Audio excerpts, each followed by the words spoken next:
Picture a palace with 700 rooms and not one single toilet that works the way you'd expect. Now fill those rooms, every single day, with anyone off the street who owns a hat and a sword, or can rent one at the gate for a few coins. Add courtiers who consider it beneath them to walk an extra 30 feet to relieve themselves so they don't. Add tourists who pick at the gold leaf with their fingernails to see if it's real, who steal the tassels off the curtains, who spit where they please because who's going to stop them? They paid nothing to get in, and they know it. That's Versailles, the most magnificent building in Europe, and one of the filthiest. And both of those things are true at the exact same moment, in the exact same hallway, and nobody up there in the gilt and the mirrors will admit it. We're going back there tonight. Not to gawk at the Hall of Mirrors the way the tour groups do now, filing past a velvet rope with a guide reciting numbers. We're going as the girl who had to clean up after the crowd left. 1 year, one job nobody wanted, watching the most powerful family in the world get devoured, inch by inch, by their own open doors. You're 14 years old, and the man in the green coat is screaming at your supervisor because his wife's shoe has disappeared. Not stolen. Disappeared. It came off somewhere between the ambassador's staircase and the salon of Hercules, swallowed by a floor packed with maybe 400 bodies, and now she is standing in her stocking foot on marble slick with other people's tracked-in mud, and her husband wants someone punished for it. You're holding a broom that is taller than you are, flattened against the wall with 2 other under-housemaids trying to become furniture. Madame Rencourt, who runs the cleaning staff for the state apartments, has her hands folded in front of her apron and her face arranged into the particular blankness she wears for exactly this kind of man. Monsieur, the public galleries are open to anyone respectably dressed. We cannot account for every shoe. Do you know who I am? She does not know who he is. Neither do you. He is nobody, actually. Some provincial lawyer's son up from Lyon with a rented sword clanking against his rented boots, standing in a palace he was let into for free because that is simply how it works here. And it will keep working that way for exactly as long as the king wants people to believe he has nothing to hide. This is the arrangement, in case nobody's explained it to you yet, because it took you weeks to believe it yourself. Anyone in France, or from outside it, wearing a hat and carrying or renting a sword, can walk through the front gates of the greatest palace on earth and wander its staterooms unescorted. No ticket, no invitation.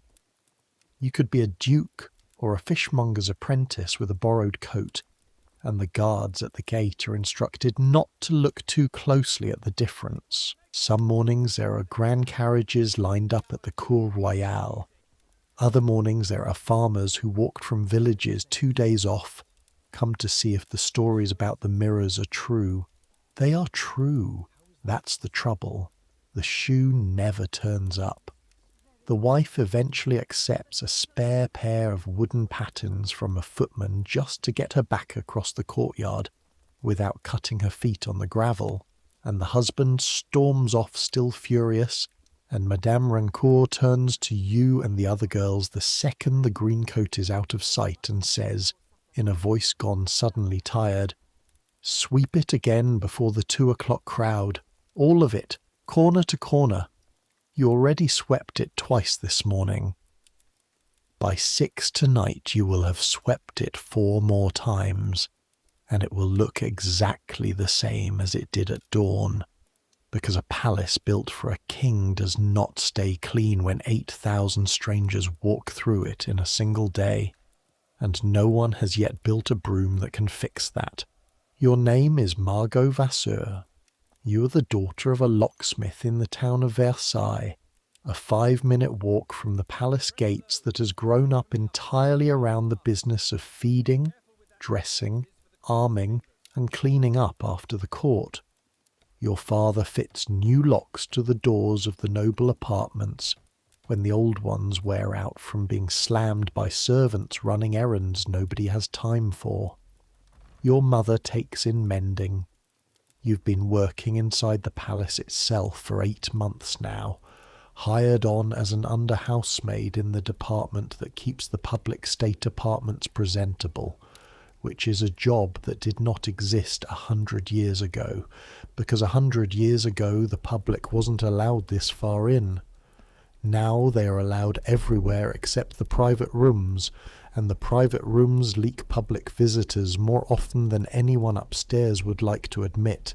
You didn't understand, when you took the position, what it would mean to spend a year of your life as the buffer between a golden fantasy and the 8,000 pairs of muddy shoes that walk through it, looking for proof the fantasy is real.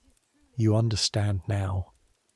The morning starts the way it always starts, before the gates open, in the strange grey hour when the palace briefly belongs only to the people who work in it. You and the other housemaids move through the state apartments with rags and beeswax and buckets of water gone cold overnight, working fast because you have perhaps 2 hours to erase yesterday before today's crowd arrives to make a new mess exactly like it. The parquet in the Salon of Apollo needs 3 passes with the wax rag before it stops showing the scuff marks of 400 pairs of boots. You get down on your knees for this. The floor is cold through your skirts even in summer, cold with the particular chill of stone laid 2 centuries deep, and your hands work the rag in small, hard circles, wrist aching by the second room, because there are 17 more after this one, and the sun is already climbing. The smell hits you before you finish the second room. It always does. Not the smell of the perfumes and the powder that the court wears, though that's in there too, thick and sweetish, clinging to the drapery like it's been sewn into the fabric. Underneath it, and this is the part nobody writing about Versailles, in the pamphlets ever mentions, there's the smell of things that shouldn't be inside a palace at all. There are almost no privies in this building. Not real ones, not enough of them. Not where the crowds can reach them. A palace holding several thousand courtiers and servants on any given day, and several thousand more visitors on top of that, was simply never built with enough places for that many people to relieve themselves, and so they don't wait. They use the stairwells. They use the corners behind statues, the recesses under the grand staircases, the little dead-end alcoves where a tapestry blocks the view from the main corridor. Even the courtiers do it, the ones in silk and lace who would never dream of being seen doing anything so common as working with their hands, because apparently walking to an actual convenience is beneath them, but this isn't. Your first task most mornings, before the wax and the sweeping, is finding where it happened overnight and cleaning it before the public arrives. You carry a bucket of sand and a shovel meant for coal, and you work the corners fast and grim-faced, holding your breath through your mouth, because the smell in an enclosed stone stairwell in July is a thing that gets into the back of your throat and stays there until dinner. Nobody warned you about this before you started.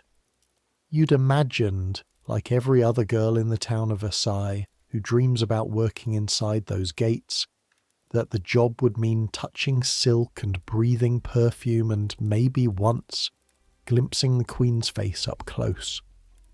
Instead, your first genuine skill, the one you got faster at than any other new girl that spring, was learning to identify by smell alone which stairwell needed the sand bucket first. You get used to it, says the girl working the next room over, a broad-shouldered 16-year-old named Perrine, who's been on the staff 2 years already. First month, I cried. Actual tears, scrubbing a corner behind the Diana salon. Now I don't even notice till I'm home and my mother makes a face at my apron.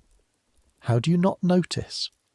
Perrine shrugs, dips her rag, keeps circling the wax into the floor. Same way you don't notice your own house smells like your own house. It's just Versailles. It's just what it is under the gold. That's the whole of it, really. Under the gold. By 9, the housemaids are gone from the public rooms, tucked away into service corridors so narrow 2 people can't pass without turning sideways. Corridors that thread behind the grand apartments like the wormholes behind a beautiful apple. This is where you actually live most of the day. Not in the mirrored halls the visitors come to see, but in this hidden second palace built into the walls of the first one, dim and low-ceilinged, smelling of tallow and damp stone, where every servant in the building moves invisibly to keep the visible palace looking like it runs itself. At 9:30 the gates open and the flood begins. You've watched it from an upper window more times than you should probably admit to Madame Rancourt. The Cour Royale fills first, a slow tide of hats and walking sticks and children being dragged along by the wrist, everyone craning their necks up at the facade like they've never seen a building before, because most of them haven't seen one like this. Then the crowd narrows and thickens as it funnels through the gate, past the guards, checking, not too carefully, that every man has a sword or has paid the 2 sous to rent one from the boy stationed there for exactly that purpose, and then it's inside, and it's yours to manage for the rest of the day. You've never counted the visitors yourself, but Monsieur Ferrand has, or claims to, in the vague way old men claim to know exact numbers about things nobody could possibly have counted. Monsieur Ferrand is an usher, 70 years old if he's a day, missing the top 2 fingers of his left hand from an accident with a falling chandelier chain 30 years back, and he has worked the Grand Degré des Ambassadeurs, the great staircase visitors climb to reach the state apartment since before your mother was born. Some days, 6,000, he tells you. The first week you're assigned to help him manage crowd flow on the stairs. Some days more. There was a summer, must be 20 years gone now. We had 10,000 pass through in a single day for the fireworks. 10,000! You could not see the steps for the hats. Where do they all sleep? The ones who've come from far away. Wherever they can. Some sleep in their carriages, some in the town if they've got the coin for an inn. Some just walk it in a day, come at dawn, leave at dusk, and sleep somewhere on the road home. He shakes his head, not unkindly, more like a man describing weather he stopped being surprised by. They come because the king wants them to come. Understand that first, girl, and the rest makes sense. His grandfather built this whole spectacle so that any man in the kingdom could walk in and see with his own eyes that the king has nothing to hide. Come look, we say.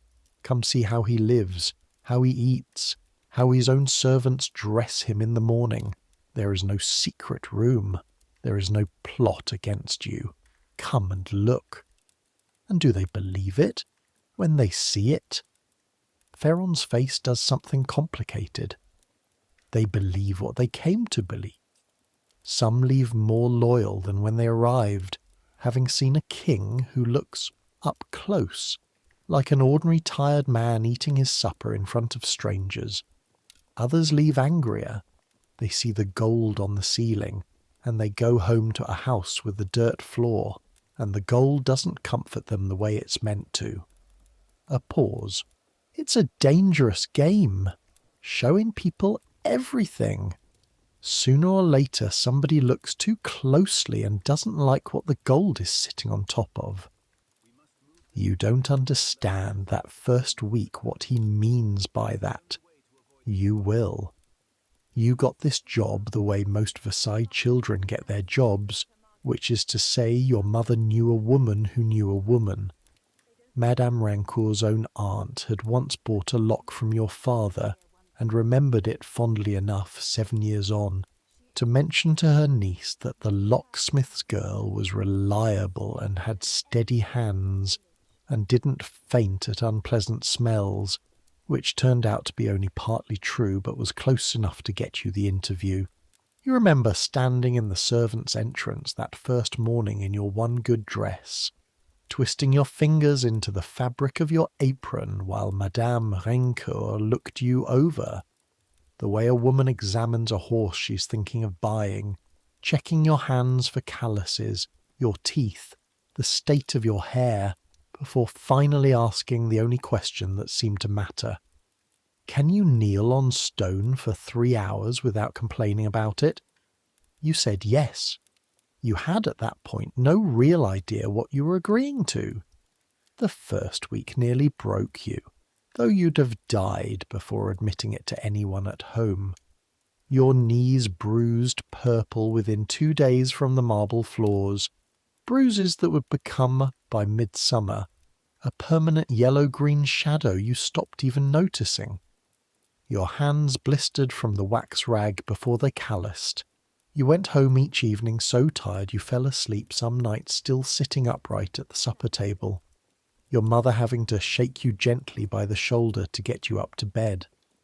Perrin, watching you those first weeks with the weary sympathy of someone who remembered her own, told you flatly that most new girls quit inside the first month, and the ones who didn't quit were the ones who stopped fighting the tiredness and just let it become part of them, the way you let cold water become part of your hands.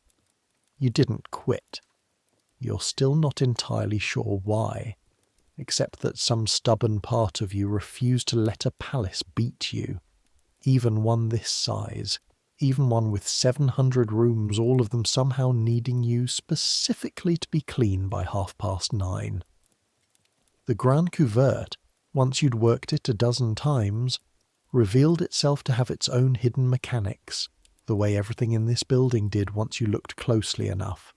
There is an order to which dishes come out, and in what sequence, a small army of servers moving in a pattern so precise it might as well be a dance. And the visitors watching from behind the rope have no idea that half the drama of the meal is happening, not at the table but in the choreography around it.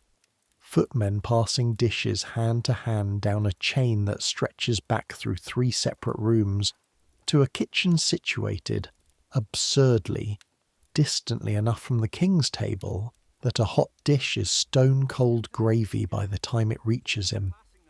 You learned this from a footman named Grimaud, who worked the chain some evenings, a cheerful, exhausted man who told you once, only half joking, that the King of France had not eaten a properly hot meal in his own dining room in living memory, because the kitchens were built for a different king's household 100 years back, and nobody since had thought to move them closer.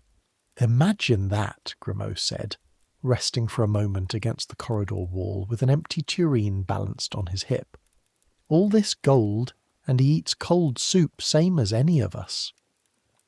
You think of that often, after, whenever the gap between the golden surface and the ordinary truth beneath it seems too large to hold in your head at once. Cold soup, even here. There was a hunting day that first autumn, in October, that taught you more about the visiting crowds than any ordinary Tuesday could have.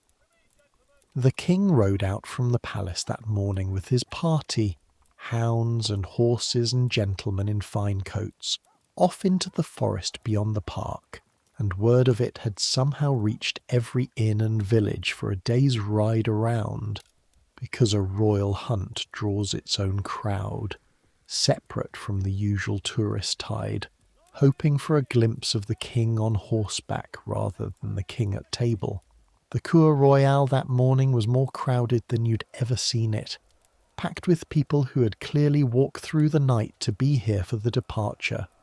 And the mood was different too, looser, louder, closer to a country fair than the hushed reverence of the Grand Couvert.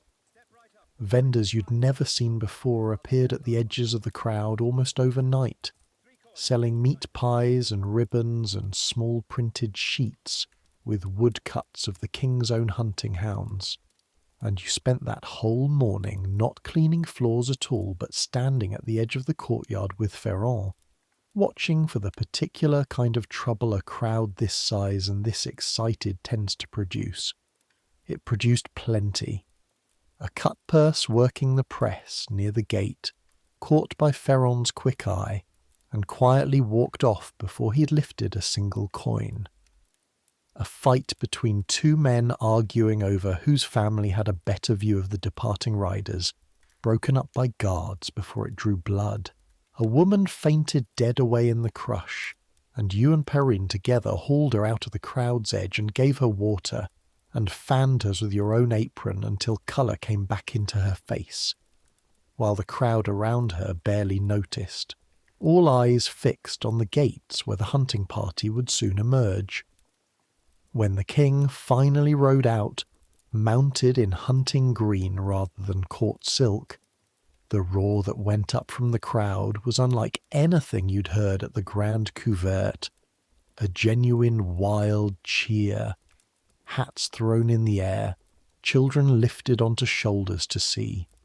For one strange, loud minute, standing pressed against the courtyard wall with your ears ringing from the noise, you understood something about the whole arrangement that you hadn't understood before.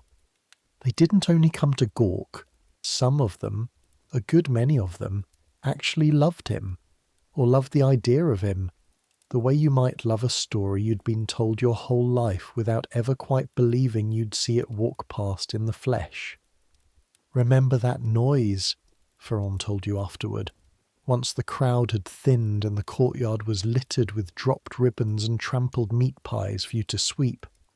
Remember exactly how loud it was today. You'll want to compare it someday to whatever noise comes after it. Crowds don't stay one thing forever. Today they loved him enough to throw their hats in the mud for the joy of seeing him ride past. Keep that in your pocket. You'll need it later to understand how far a crowd's feelings can travel in either direction. You didn't understand what he meant by that either. Not fully, not that autumn. You will. The staircase work is simple in principle and exhausting in practice. Visitors climb the ambassador's staircase in a slow, dense crush, and your job, along with two other ushers and Ferrand himself, is to keep that crush moving in one direction, prevent the inevitable arguments when someone tries to push past a family with small children and catch. This is the part that actually matters, the part Madame Rancourt drilled into you your very first day. Anyone whose hands are doing something other than holding a hat. Because they steal. Constantly, casually, almost without shame.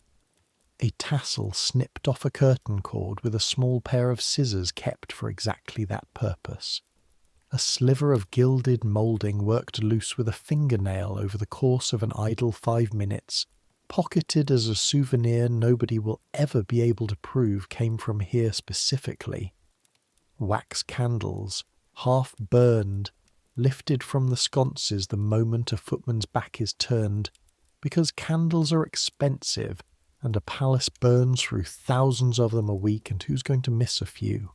You've seen visitors carve their initials into window shutters with a penknife, unhurried, the way a man might whittle at a fence post on a lazy afternoon, simply because the shutter is there and nobody's stopped them yet. You'd think, Perrine says one evening, counting the day's confiscated souvenirs into a basket kept for that purpose behind the pantry door. A sad little collection of gilt slivers and snipped tassels and one entire small silver spoon someone had the nerve to lift from a side table. You'd think a man who owns nothing would be more careful about not becoming a thief in a palace full of guards. But it's the opposite. They think nobody watches the little people.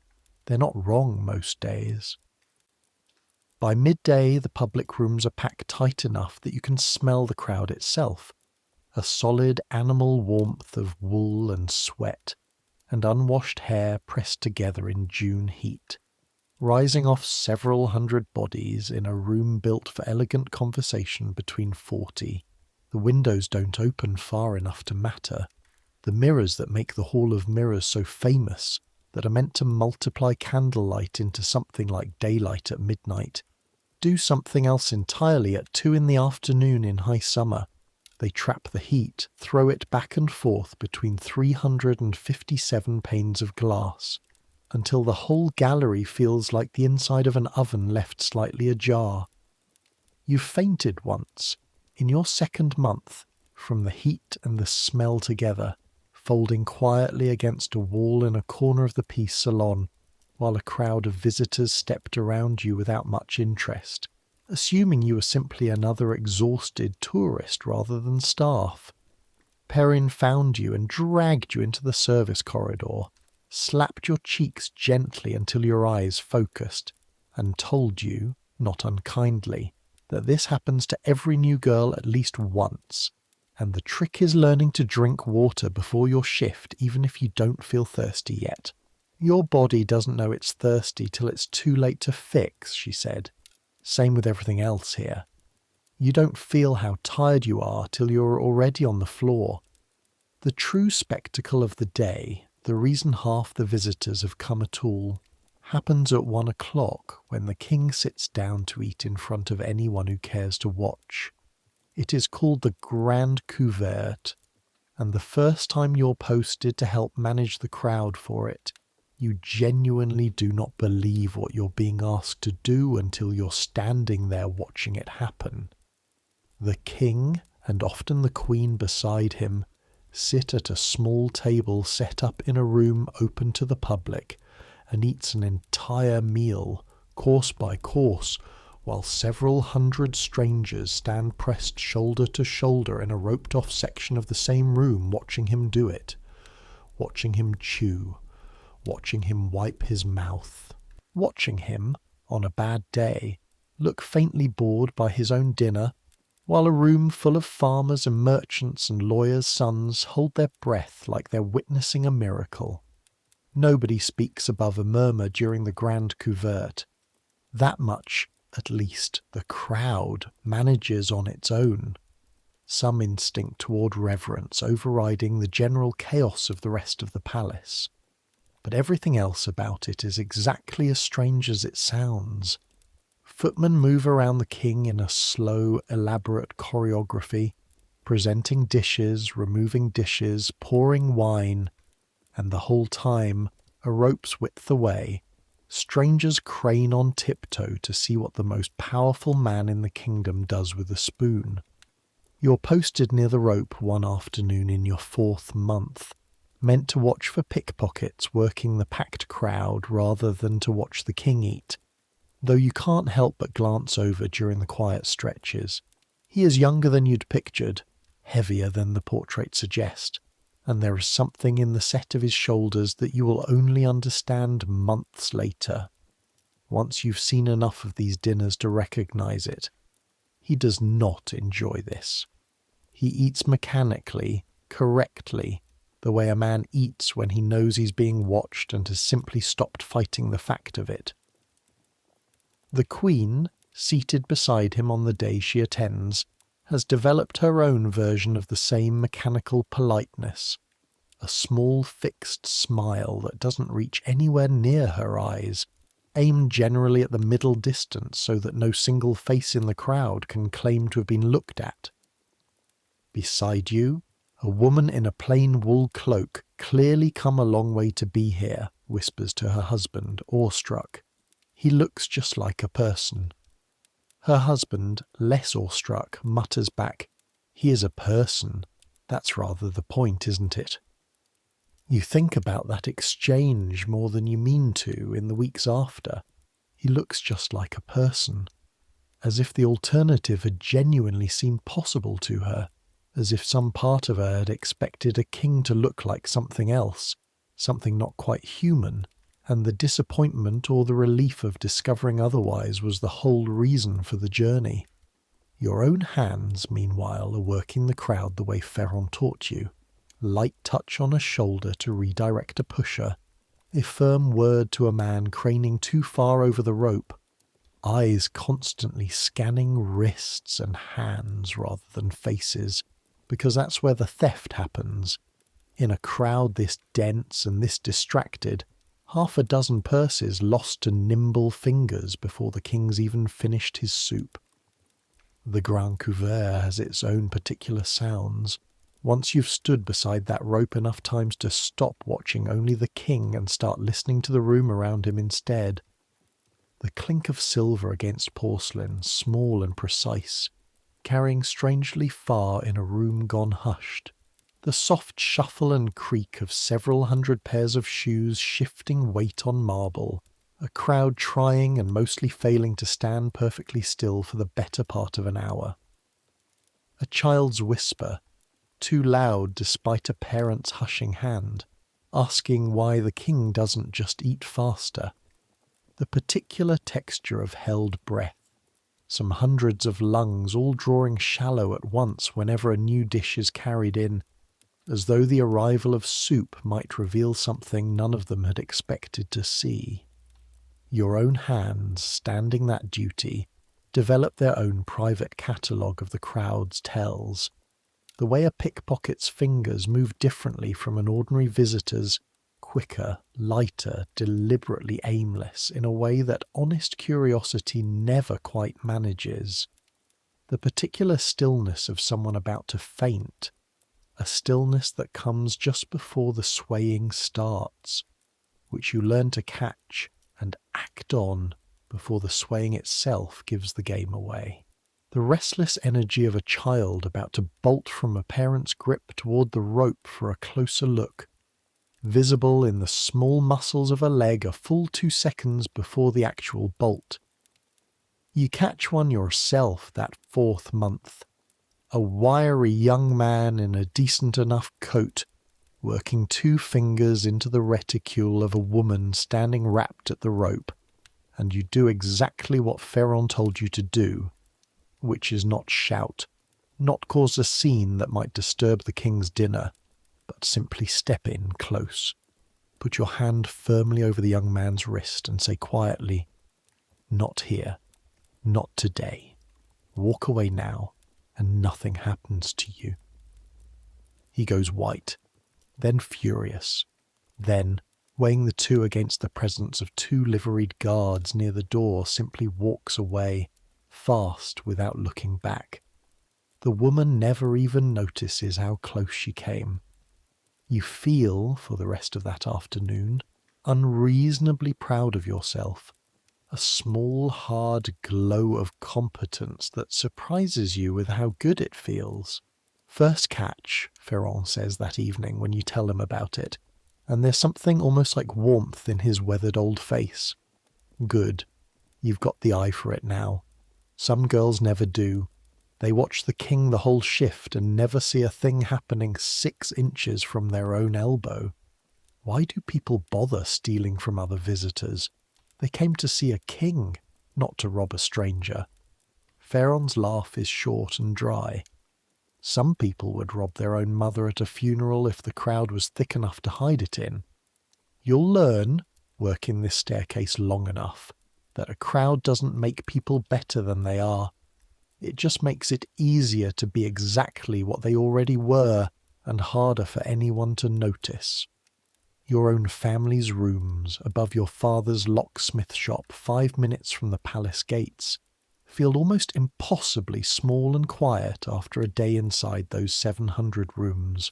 Your mother has supper waiting most evenings, something simple, bread and whatever stew the week's coin allows, and you eat it at a table your father built with his own hands, and it is the plainest food in the plainest room you can imagine, after a day spent within sight of gold leaf and mirrored halls, and you have never once, not on your hardest day, wished to trade places. "Tell me something today," your mother says most evenings, wringing out mending in the basin while your father works late on a stubborn lock at his bench in the front room. It's become a small ritual between you, this trade of your day for her attention, and you've learned to save up the strangest details specifically for her. A man tried to steal a whole candlestick today, not the candle, the whole silver candlestick off a side table in the Diana salon, while his wife pretended to admire a painting to block the view. Did he get away with it? Ferron caught him at the bottom of the stairs, made him hand it back without a word to anyone, just held out his hand and stared until the man gave it up, then let him leave anyway. Didn't even call the guards. Your mother shakes her head over the washing, not quite smiling, not quite not. Your father says the same thing happens with locks. People think because a door's expensive, whoever's behind it must be careful with everything else too. It's the opposite mostly. The finer the house, the more they leave lying about because they've never had to learn to watch it themselves. That's what servants are for. You think about that a great deal in the months that follow. That's what servants are for. Watching what the fine people have never learned to watch for themselves. Because watching has always, for them, been somebody else's job. By late autumn, you have learned the hidden second palace well enough to move through it, without a candle in some of the darker stretches, the narrow back stairs and mezzanine corridors that let servants cross from one end of the building to the other without ever setting foot in the public rooms. You know which floorboards near the Queen's back staircase creak loud enough to wake a sleeping guard. You know which chimney in the service corridor behind the Hall of Mirrors draws poorly on a north wind and fills the passage with smoke thick enough to sting your eyes. You know, with the flat, unglamorous certainty of someone who has done it 40 times, exactly how much sand it takes to cover a mess in the stairwell behind the Peace Salon without leaving a smell that lingers past midday. You know, too, by now, the particular cruelty of certain courtiers toward the staff who keep their world running, a cruelty that has nothing to do with anger and everything to do with simply not registering servants as people whose feelings might exist. There's a marquis, a regular fixture at court that season, a man named Cresson who wears violet coats and carries a walking stick with a silver wolf's head, who has made something of a habit of dropping his gloves on the floor of whichever room he's leaving, and simply expecting them retrieved and returned to him without a word of thanks, as though the floor itself had reached up and taken them from his hands rather than his own careless fingers. You've watched him do this to 3 different housemaids over the autumn, watched each of them stoop, retrieve, hand back, receive nothing, not even eye contact, in return. When it happens to you in November, in the cold marble hush of the Peace Salon with a scattering of afternoon visitors watching, you feel something small and hot flare up in your chest that you have to work hard to swallow down to nothing. The contrast, when it comes from an unexpected quarter. Not from any nobleman, kindness in that direction being rare enough that you learn to stop expecting it entirely, but from a valet in the Queen's own household, an older man named Bertrand, who passes through the public rooms most mornings on some errand or other, and has, over the months, taken to nodding at you and Perrine both, a small courtesy that costs him nothing, and that you've come to treasure precisely because it costs him nothing, and he offers it anyway. You're the girl who caught the cut purse at the couvert last spring, he says to you one morning that autumn, stopping mid-stride in a way you've never seen a household servant of his rank do for someone as junior as you. I heard about that. Quick hands, quicker eyes. You flush, unused to being noticed by anyone whose livery marks them as belonging so much closer to the centre of things than your own plain apron does. It was nothing, monsieur. Ferron taught me what to watch for. It wasn't nothing. A calm head in a crowd that size is not nothing, whatever your wages say about your worth. He studies you a moment longer, something thoughtful in his face. You know, most of the people who pass through these gates never once think about who's watching their hands, who's sweeping their mud, who's carrying the sand bucket before dawn, so the king's own grandeur doesn't smell of what it actually is underneath. It's a strange thing, working somewhere so beautiful that depends so entirely on people nobody bothers to look at twice. Do you mind it, not being looked at? He considers the question seriously, the way Ferron does, the way you're coming to recognise as a particular quality in the older staff, a habit of taking a servant girl's questions as seriously as any courtier's. I minded it once. Now I think there's a kind of freedom in it, if you let there be. Nobody watching too closely means nobody expecting too much of you beyond the work itself. The Marquis de Cresson now he's watched constantly, every hour of his day performed for someone's judgment. I wouldn't trade places with him for all his violet coats. A man that watched has no room left in his life for anything private at all. You think about that exchange for a long time afterward, turning it over the way you turn over most of what the older staff tell you, testing it against your own daily experience of being furniture that moves. There is, you decide eventually, some truth in it, though it doesn't erase the ache of a dropped glove picked up without thanks. Both things can be true at once. You're learning. The way so much in this building turns out to hold two contradictory truths at the same time, without either one cancelling the other out. He doesn't even see you, Perrine says afterward, matter of fact. No bitterness in it anymore. The way you say something you stopped being surprised by a long time ago. That's not an insult, not exactly. It's worse than an insult.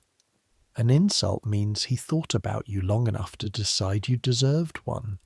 This is just, you're furniture that moves. You're a broom that happens to have hands. Doesn't it make you angry? Perrine considers this seriously, wringing out her cleaning rag over the bucket. It did. First year. Now mostly I just think about how tired his arms must be. Never once in his whole life bending down for anything he's dropped. Must be exhausting, being that helpless, and calling it dignity.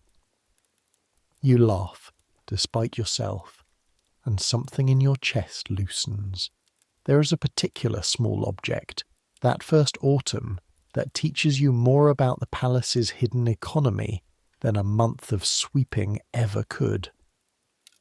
A porcelain shepherdess, no taller than your hand, sits on a side table in the salon of abundance, one of a matched pair flanking a clock nobody visiting the palace ever looks at twice. You dust it every single morning, careful of the delicate crook in its painted hand, and you come to know its exact weight, its exact chip on the base where some careless hand a decade before yours had knocked it against the table edge. One morning in late September, there is only one shepherdess where there had always been two. You notice before anyone else does, because you are the one who dusts it, and the gap on the table feels for one disoriented moment like a missing tooth in your own mouth. You report it immediately to Madame Rincourt, who reports it up a chain of authority you've never had reason to think about before.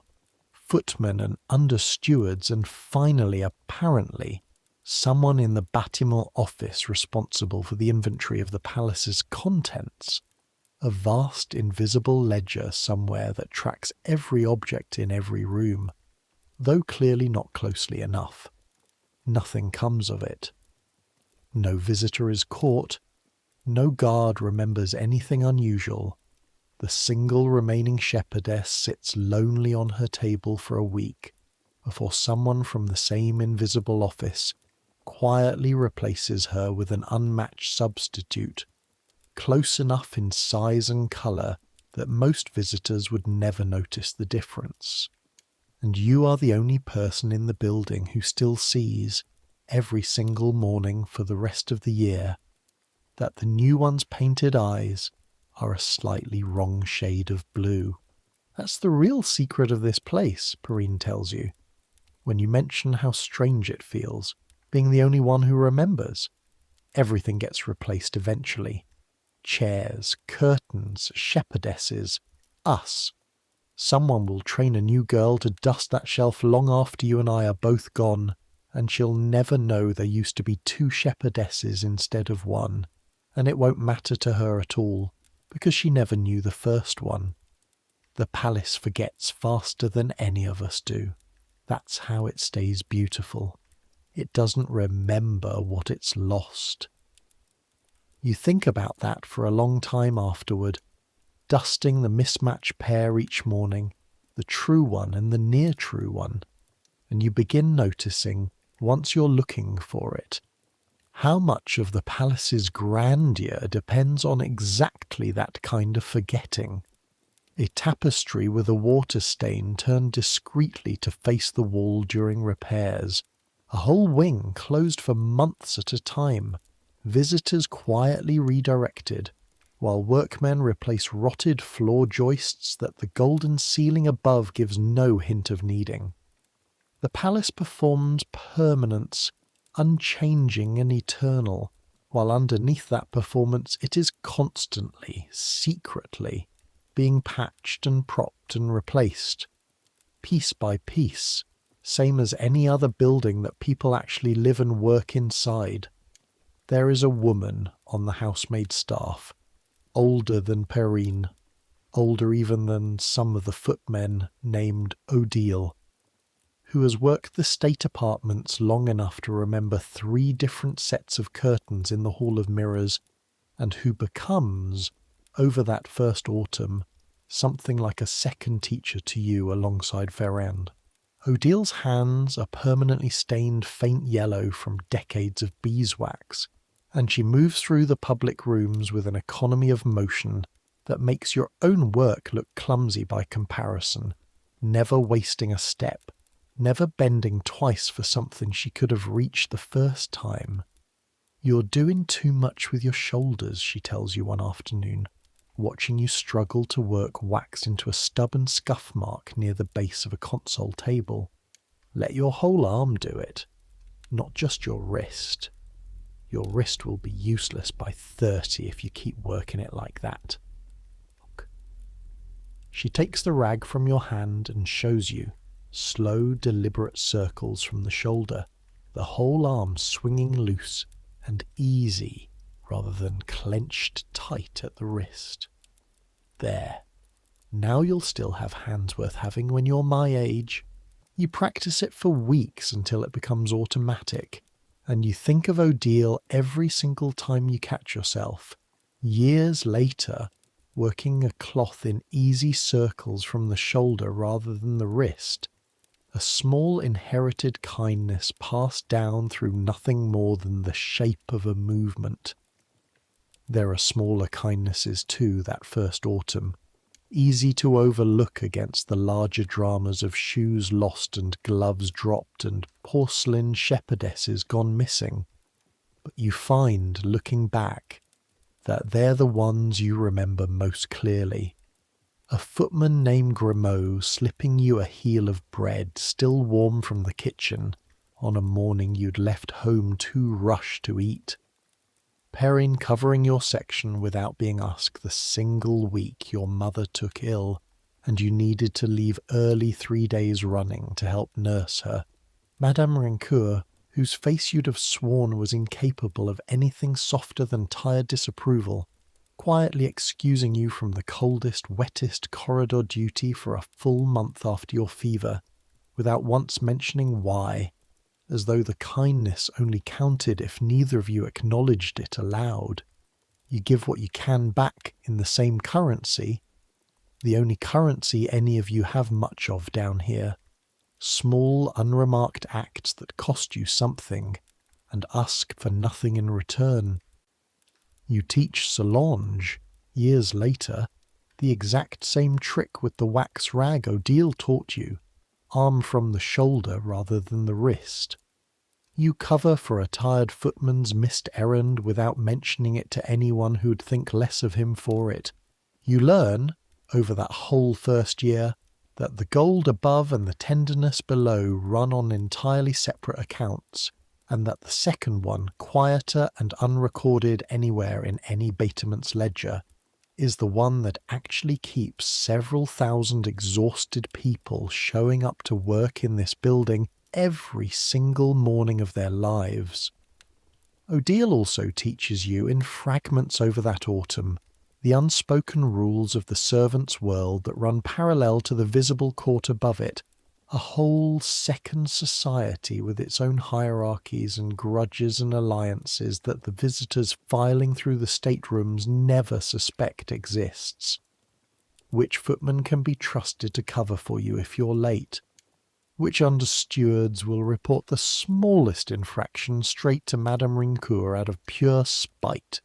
Which pantry the kitchen staff will quietly share bread from on a hard week? No questions asked, because everyone below stairs understands, in a way nobody above stairs seems to, that a hard week for one of you is eventually a hard week for all of you. We take care of our own down here, Odile says, because nobody up there is going to do it for us. You remember that girl, whatever else you forget. The gold doesn't trickle down. It has to be built down here, brick by brick, same as any wall. News moves through the palace in two entirely separate currents. You learn that first autumn, one for the visitors and one for the staff, and the two rarely touch. Up in the state apartments, the visitors trade whatever scraps of court gossip the guidebooks and the ushers are willing to share.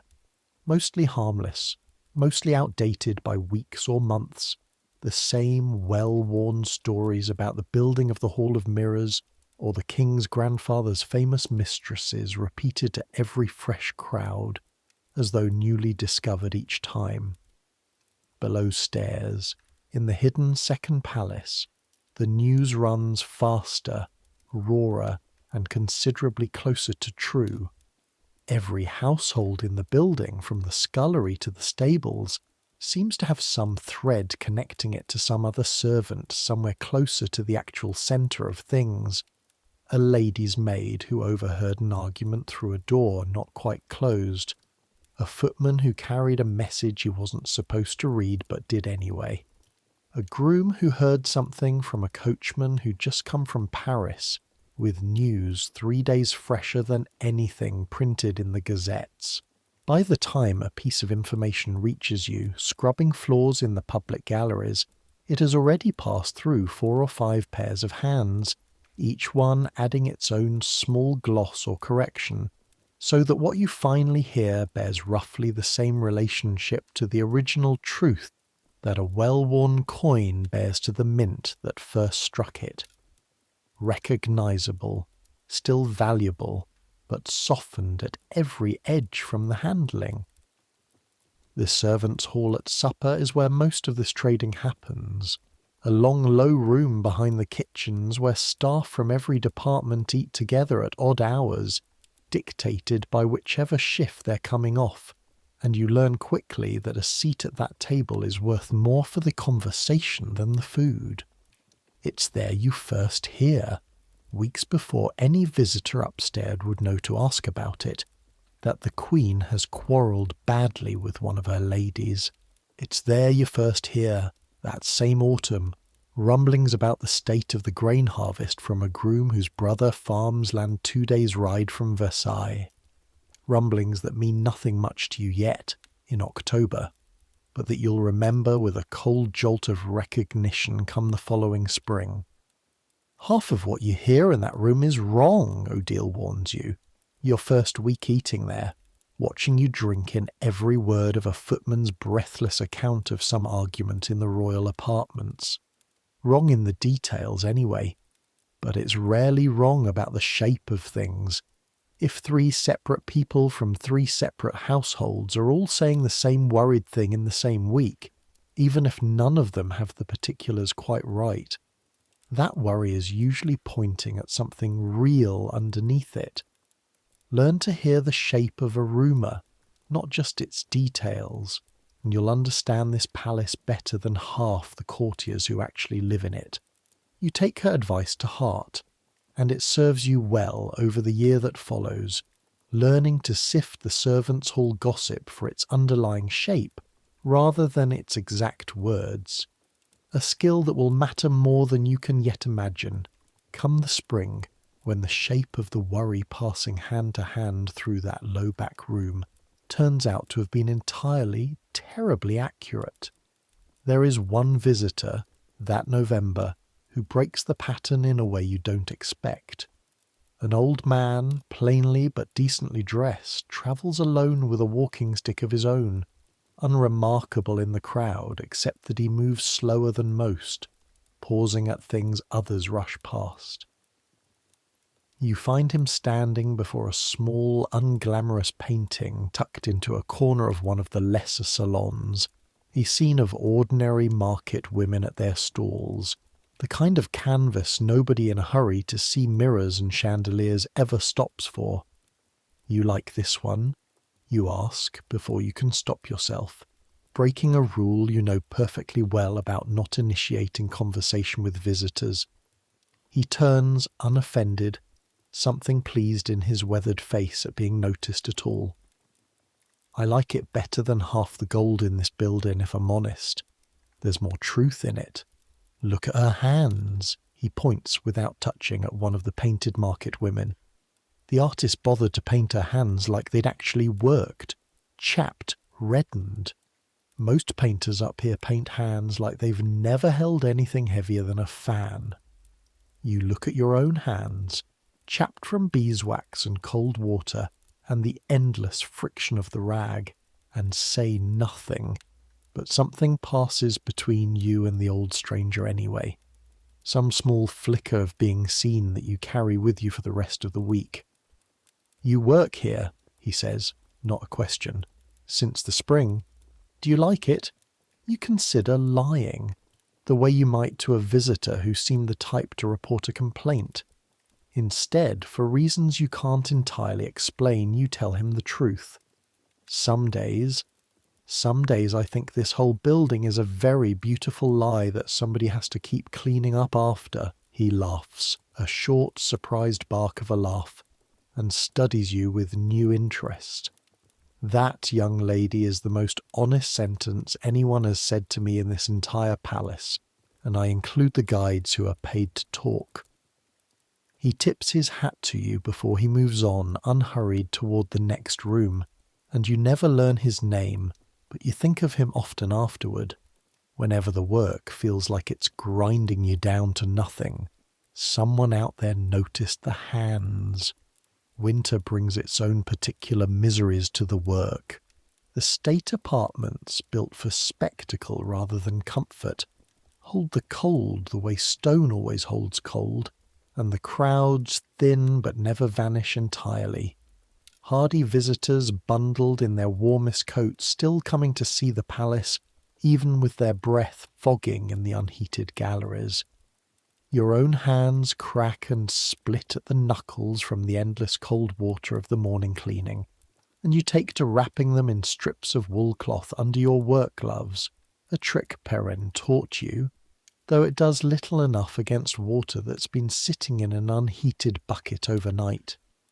The chimneys throughout the public rooms are meant to be tended by a separate department entirely, but on the coldest mornings you find yourself, more than once, huddled close to whatever fire has been lit in whichever salon you're meant to be waxing, working the rag with hands you can barely feel, watching your own breath cloud in front of you in a room built to house the wealthiest family in Europe. Even the king feels this cold, Ferron tells you one January morning, watching you blow on your fingers between passes of the wax rag. You'd think, with everything they've got, they'd have solved cold by now. They haven't. Nobody has. Cold doesn't care whose palace it's in.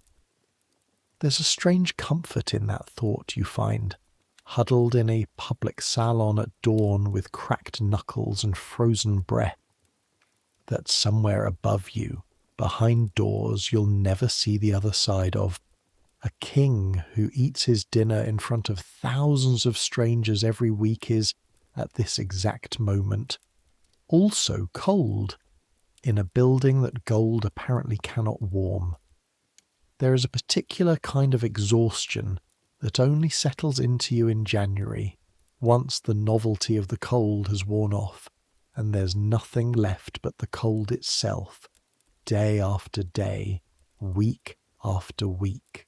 Your fingers stop fully recovering, feeling between one morning and the next, a dull, persistent numbness at the tips that makes fine work, threading a needle, picking up a dropped pin, unexpectedly difficult by the time you're home each evening. Your mother notices before you do, catching your hand across the supper table one night and turning it over in the candlelight, frowning at the cracked red knuckles and the small split at the base of your thumb that's been weeping and scabbing over and splitting open again for a week, without your quite registering it as anything worth mentioning. This needs tallow on it every night, not just when you remember, she says, already reaching for the small clay pot she keeps for exactly this, work-worn hands being a fact of life in a house of a locksmith and a mender both. You'll get a rot in that split if you don't tend it, and a rot in your hand is no small thing, Margot. You need these hands. You let her work the tallow into your knuckles that evening and every evening after, sitting at the table while she does it, your father pretending not to watch from his workbench. And there's something in the ritual of it. Her rough, capable fingers working warmth back into yours by firelight, that you come to treasure more than you would ever admit aloud, a small stubborn island of tenderness at the end of days, spent kneeling on stone for strangers who will never know your name. There is a fever that goes round the housemaids' quarters that same January, the kind that comes from too many bodies working too hard in too much cold, with too little rest, and you watch two of the younger girls taken to their beds with it, shivering and flushed, unable to work for the better part of a week. Madame Rancourt, to her credit, does not dock their pay for it, though she mutters darkly about the state apartments being a full girl short at the worst possible time of year, and you and Perrine and Odile pick up the slack between the three of you, doubling your usual rooms, until your own legs ache with a deep bone tiredness that no amount of sleep quite touches. You catch the fever yourself in the second week, a low, miserable few days of aching joints and a head that feels stuffed with wet wool, and you work through the worst of it anyway, because a full week's wages is not a thing your family can afford to lose, and because Madame Rancourt, whatever her faults, has made it plain that the state apartments must be presentable by 9:30 regardless of who is or isn't well enough to make them so. You remember almost nothing of those days clearly, only fragments, the wax rag slipping from your numb fingers more than once, Odile's hand steadying your elbow when you swayed on your knees, Perrine pressing a cup of hot broth into your hands during a break, you're fairly sure Madame Rancourt never actually authorized. You're no use to anyone collapsed on the floor, Odile tells you, not unkindly, when she catches you white-faced and swaying near the end of one particularly bad day. There's no shame in saying you need to sit. The floor will still be dirty in 5 minutes. It'll still be dirty in an hour. It is not going anywhere without you. You sit. It is, you discover, the first time in nearly a year that anyone in this building has given you explicit permission to simply stop. The elevated view comes to you almost by accident in February, when Ferrand, feeling generous or simply needing an extra pair of hands, takes you up to the palace roof to help him check a section of leaded flashing that's been letting water into an attic storeroom below. You've never been this high inside the building before. The climb itself is a revelation, a narrow Slujebnia staircase spiralling up through walls that grow steadily colder and rougher as you rise, plaster giving way to bare stone. gilt and mirror giving way to raw timber and the smell of dust and pigeon droppings, until you emerge, blinking, onto a narrow lead-lined walkway between two sloping sections of roof, and the entire town of Versailles and the gardens beyond spread out below you like something you might have dreamed rather than lived inside for a year. The wind up here is sharp, carrying the smell of wood smoke from 1,000 chimneys below, and underneath it, faintly, the green cold smell of the ornamental canal frozen at the garden's far end. From this height, the palace itself looks entirely different. Not a single vast golden fantasy, but a sprawling, complicated machine of roofs and courtyards and chimneys, service wings tucked behind the grand facade like the hidden second palace you already know so well, made visible at last from above. "Look there," Ferrand says, pointing with his 3 remaining fingers toward the town proper. The huddle of ordinary rooftops where your own family shop sits somewhere among the smoke. That's where you'll go home tonight. And there, turning, pointing toward the endless formal gardens stretching away toward the horizon, fountains stilled and frozen for the season, avenues of bare trees receding into grey distance. That's what the king looks at from his own windows every morning. Both of them real. Both of them Versailles. Most people only ever see one or the other in their whole lives. You stand there longer than the work strictly requires, letting the cold wind clear something out of your chest that's been sitting there since autumn. The small accumulated weight of Cresson's gloves, and the stolen candlesticks, and the endless bucket of sand for corners that shouldn't need it. From up here, the whole enormous contradiction of the place, gold above and squalor below, spectacle for strangers and cold for everyone, seems for a moment almost bearable, almost even beautiful, the way any hard true thing can look beautiful from far enough away. "Does it ever feel smaller to you?" you ask Ferrand. "From up here?" He considers the question with the same weathered seriousness he gives everything. "No, it feels exactly its true size. Down there," he nods toward the crowded galleries below your feet, "you only ever see the piece in front of you, and the piece in front of you always feels enormous. Up here you see all of it at once, and you understand it's just a building. A very large, very expensive building, full of people trying to get through their day, same as anyone else, same as you and me." There is a Sunday that spring, before the trouble starts, before the pamphlets sharpen and the cues turn testy, that you find yourself thinking back to often in later years, as the last purely happy day of your first year at the palace. It is the day the great fountains are set running in the gardens for the public, an event that draws a crowd rivaling even the king's own hunting days.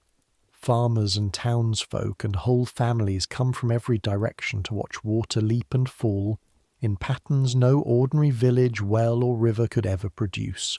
You are posted that day not in the state apartments but out in the gardens themselves, alongside a small army of other staff, mostly to help manage a crowd so large it spills across every gravel path and terrace in sight, and the work, for once, feels less like grim maintenance and more like being part of something genuinely joyful. The fountains themselves are a marvel even to you, who has walked past them dry and silent 100 mornings without much thought, and when the water finally leaps skyward from the great basin below the Latona fountain, the whole crowd around you gasps as one, a huge collective intake of breath followed by a ragged, delighted cheer that has none of the strange reverent hush of the grand couvert in it at all. Children shriek and run along the paths chasing the spray. An old woman near you weeps openly, unashamed, murmuring that she never thought she'd live to see it with her own eyes. A group of young men from some distant village take off their hats and toss them in the air the way the crowd once did for the king on his hunting horse. Except this time the cheer is for water itself, for engineering, for the sheer improbable spectacle of it, and you find yourself laughing along with strangers you'll never see again, caught up entirely in a happiness that has nothing to do with gold or class or who owns what. It's in the middle of that crush, jostled and laughing, that a small boy no older than 4 gets separated from his mother in the crowd pressing toward the best view of the Neptune fountain, and it's you who finds him first, alone and wailing among a forest of adult legs, his small hand reaching up uselessly for a grip that isn't there.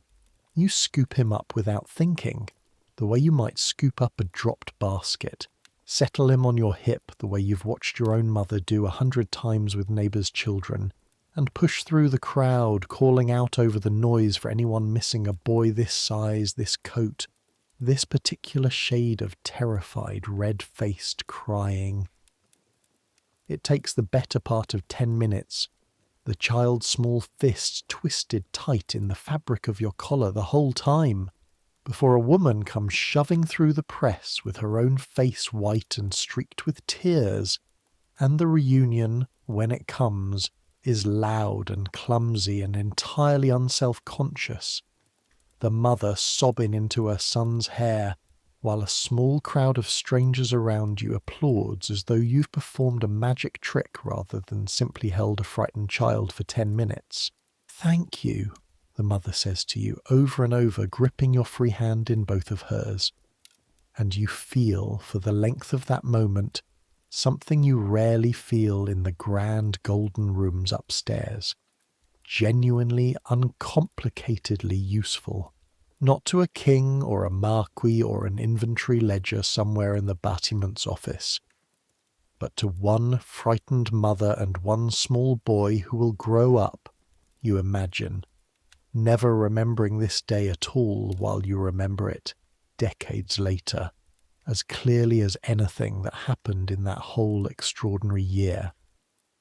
You think about that day often in the weeks that follow, once the pamphlets sharpen, and the queues at the baker's grow testy, and the crowds passing through the gates start to feel less like wonder and more like a held breath. You think about how the very same crowd, the very same ordinary, hungry, curious people, can hold both things inside it at once, the capacity for that pure, unguarded joy at a fountain leaping skyward, and the capacity for the low, churning fury you'll watch gather in this same courtyard come the 2nd of May. It is not, you come to understand, that the crowd changes into something else entirely. It is the same crowd, the exact same faces, capable of both, depending only on whether their children are fed. Spring returns the crowds in full force, and with them an atmosphere in the palace and the town beyond it that you don't have the words for yet, but can feel the way you can feel weather changing before the first drop of rain falls. The visitors who come through the gates that spring talk differently than the ones from the year before. There's less of the old awestruck murmuring at the grand couvert, more low, sharp muttering in the corridors about bread, about the price of a loaf climbing week over week in a way that no wage in the kingdom seems to be climbing to match it. Your own family feels it directly. Your mother's mending work slows because the families who used to pay her for small repairs are stretching every sou toward flour instead. And your father spends more evenings than usual sitting silent at his workbench, not working, just sitting, staring at a lock he isn't fixing. "Bread's gone up again," he says one evening in April, not looking up from the bench. "3rd time since Christmas. A family man working an honest trade can't feed his children on what he earns any more, not with prices climbing the way they are." "Why does it keep going up?" Your father shrugs, a gesture heavier than it looks. weighted with things he doesn't fully understand himself. Bad harvest last year, they say. Or the grain merchants holding stock back to force the price higher, others say. Or the new laws about grain trade the ministers passed, letting merchants sell wherever the price is best instead of where the hungry people are. I don't know which of it's true. I know the loaf that cost 8 sous at Christmas costs 14 now, and my wages haven't moved at all. You think about that conversation more in the weeks that follow, walking each morning past the palace gates where several thousand strangers still queue to be let in to admire gold leaf and watch a king eat. While 5 minutes away in the ordinary town, families like your own are doing arithmetic on bread that doesn't come out right, no matter how many times they run the numbers. Preen feels it too in her own family, and mentions it one evening while you're both scrubbing the last of the day's mud from the Peace Salon floor. My mother stood in line 4 hours yesterday at the baker's, and when she finally got to the front they'd run short. 4 hours and nothing to show for it but sore feet. She sits back on her heels, rag dripping in her hand. You know what's strange? I cleaned mud off this floor today from at least 200 pairs of shoes. People who came from villages a full day's walk away just to see gold ceilings. Meanwhile, their own children are eating less than they were at Christmas. I don't understand how both things happen at once. You don't have an answer for her. Nobody does, not yet. Not the ministers arguing about grain laws in rooms you'll never see the inside of. Not the king himself, who continues eating his public dinner each week in front of a crowd that grows, week by week, a little less awestruck and a little more watchful. By the middle of April, the change in the visiting crowds has become impossible to mistake for anything other than what it is. You've grown skilled enough at reading a room full of strangers, after a year of watching hands at the grand couvert rope, that you can feel the temperature of a crowd shift the way you can feel weather turning, and the crowds that spring feel wrong in a way that has nothing to do with the weather at all. There are more of them, first of all, more than the usual spring uptick as the roads dry and travel becomes easier again after winter. Whole families arriving on foot from villages that would normally never have sent anyone this far. Men with the particular gauntness of a hard winter still hanging off their faces. Children too thin for their ages clinging to their mothers' skirts as they file through rooms hung with silk worth more than their entire village earns in a year. You watch one such family stand before the grand couvert rope one afternoon, the father's face unreadable as he watches the king's footmen carry away dishes only half eaten, more food left on the royal table in a single course than his own family will see on theirs in a week. And you understand, watching him, that Pharaon's warning about crowds looking too closely and not liking what they find has stopped being a hypothetical. The pamphlets change too. There have always been pamphlets, cheap printed sheets sold outside the gates and passed hand to hand through the servants' quarters, most of them harmless enough. Gossip about court scandals, satirical verses about this minister or that mistress. But that spring the pamphlets grow sharper, angrier, printed faster and cruder, as though whoever's producing them can't be bothered with careful engraving anymore, just wants the words out into as many hands as possible before the ink's even properly dry. Words like hoarding, words like conspiracy. A rumour, repeated in 3 different pamphlets you see pass through the servants' hall in a single week, that the king himself has ordered grain bought up and hidden away in secret stores to be sold back to the starving at whatever price the crown decides. A rumour your father, reading one such sheet by candlelight one evening, calls nonsense with more conviction than you've heard from him about anything in months. He's not clever enough to run a conspiracy that size, whatever else you say about him, your father mutters. setting the pamphlet down like it's something faintly distasteful. But that won't stop people believing it. People believe what explains their hunger. A bad harvest and greedy merchants don't have a face you can hate. A king does. Your own wages that spring buy less than they did at Christmas, though the amount written in Madame Ranco's ledger each week hasn't changed at all.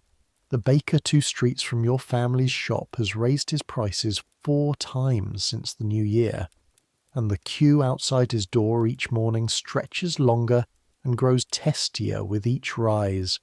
Neighbours who've known each other their whole lives snapping at one another over places in line in a way you've never seen before.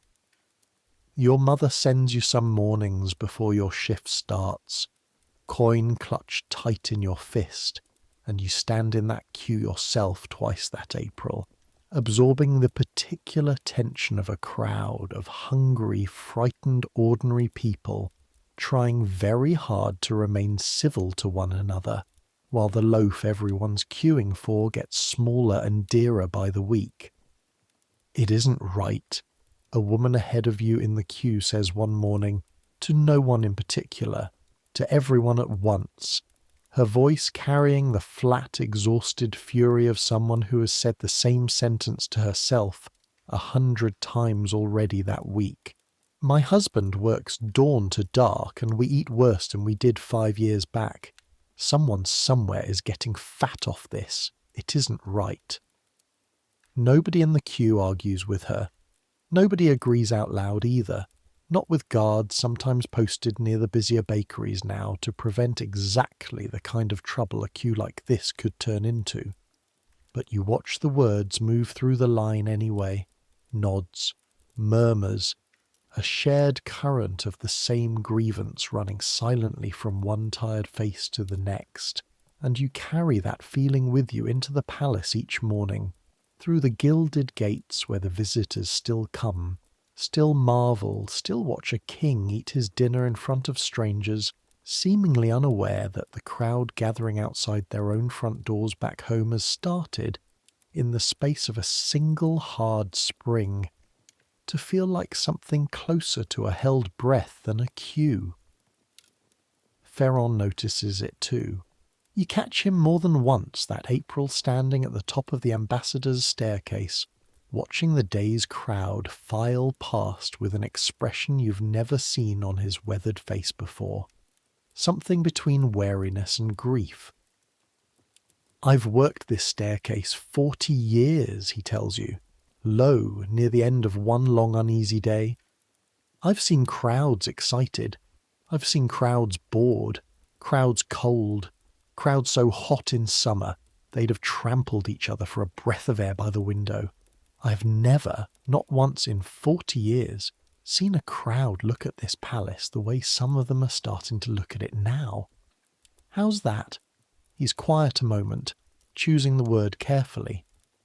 Like they're doing arithmetic, counting the cost of the gold on the ceiling against the cost of the bread they can't afford, and not liking the answer they're getting, he shakes his head. I told you once, a palace with no locked doors is a dangerous thing to build.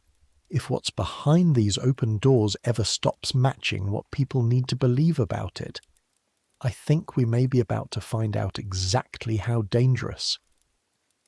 The 1st of May brings word, carried into the palace by servants who've heard it from the town, who've heard it from carters coming in from the countryside, that something has broken loose out past the city gates.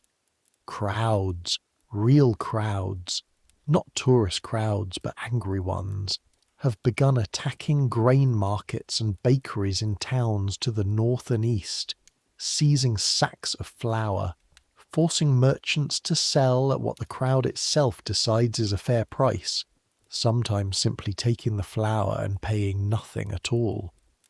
The pamphlets that circulate through the servants' quarters passed hand to hand faster than anyone can read them properly. Call it a conspiracy, a famine plot dreamed up by grain speculators to starve the people for profit while prices climb ever higher. It's coming this way, Ferron tells you on the 2nd of May. his weathered face graver than you've ever seen it. Word from the town this morning. Crowds moved on markets at Beaumont, at Poissy, coming down toward us along the river road. Whether it stops at Versailles or passes us by, nobody knows yet. It does not pass you by. The morning starts deceptively, like any other. The gates open at 9:30 to the usual thinning trickle of visitors, fewer than a normal spring day. Word of the trouble up river, apparently enough to keep the more cautious families home, but enough still come that the work of the day proceeds in its ordinary rhythm, wax rag and sand bucket, the same small daily choreography you've performed close to 300 times now without once thinking of it as anything remarkable. But the ordinary rhythm has an edge to it that morning that you feel before you can name it. Every servant who passes you in the corridors that morning is walking faster than usual, faces tighter, conversations dropping to murmurs the moment anyone not already trusted comes within earshot. A boy from the kitchens brings word up to the housemaid's pantry around 11 that the crowd at Poissy grew to several thousand overnight, that the local intendant there tried reading a royal proclamation at them and was shouted down before he'd finished the second sentence. Nobody knows, at 11, whether that crowd is still moving, or where, or how fast, and not knowing is its own particular kind of misery, a low hum of dread that sits underneath every ordinary task for the rest of the morning. By noon, the visitor numbers have thinned further still, and you notice, for the first time in your whole year of work, small clusters of courtiers gathering at windows overlooking the Cour Royale, rather than moving through their usual rounds, a mirror of the exact thing the housemaids will be doing themselves within hours, watching the same courtyard for the same reason. Gold coat and plain apron alike reduced to the same nervous vigil. You eat almost nothing at the midday meal, your stomach too knotted to hold more than a few bites of bread, and Perrin, sitting across from you in the servants' hall, doesn't eat much more, both of you picking at your plates while Odile, calmer than either of you, eats with the same steady economy she brings to everything, though you notice, watching closely, that even her hands aren't quite as sure as usual around her spoon. Fear doesn't feed you any better than hunger does, Odile says, catching you watching. Eat something anyway. Eat. Whatever happens this afternoon, you'll want the strength for it, and a shaking empty stomach won't give you any. You force down what you can. By 1 o'clock, the low continuous roar has not yet reached the palace, but the waiting itself has become its own kind of exhausting labour. Every ordinary sound in the building, a slammed door, raised voices 2 rooms away, a cart's wheels on gravel below, snapping your whole body taut before your mind catches up to explain that no, that isn't it yet. That isn't the crowd. Not yet. You're working the peace salon that afternoon. The visitor crowd already thinner and more nervous than usual, murmuring rumours instead of admiring paintings, when the sound reaches you first before any messenger does.